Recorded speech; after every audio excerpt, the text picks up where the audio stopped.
Let's talk about the history and the effectiveness of chemotherapy.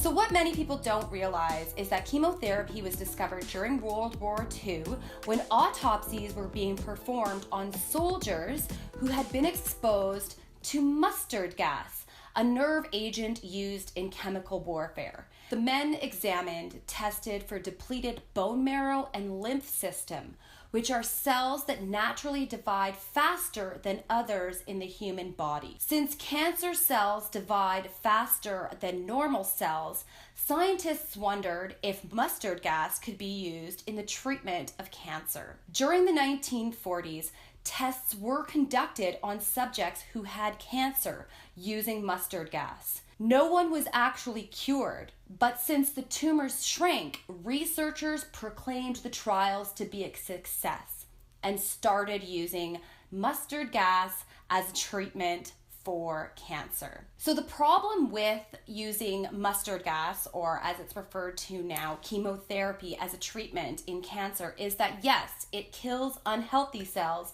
but it also kills healthy cells. It can't differentiate. So while it's killing your cancer, it's also killing other healthy cells in your body, immune system, vital organs, etc. Let's have a look at the effectiveness and whether it's really worth it to be taking chemotherapy as a treatment for cancer. I think it's worthy to note oncologists would not prescribe the same treatment they gave to their patients to their own wife or child.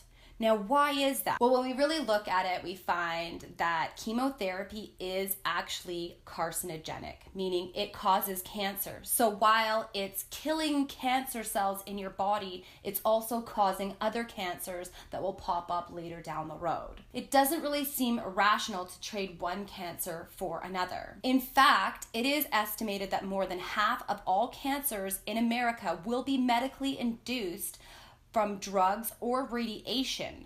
So our medical establishment itself will soon become the leading cause of cancer in America. After studying the lifespans of cancer patients over a period of 25 years, Dr. Hardwin found that statistically you live longer by simply refusing treatment and just living with your cancer. There was even a study published in the Journal of Oncology stating that 97% of all cancer patients treated with chemotherapy were dead within 5 years. According to their own literature, they state there is only a 2% survival rate. So the question is, if chemotherapy is so toxic and so damaging to the human body and in fact doesn't work and kills people faster than if they simply refused it and lived with their cancer, why is it still being rolled out?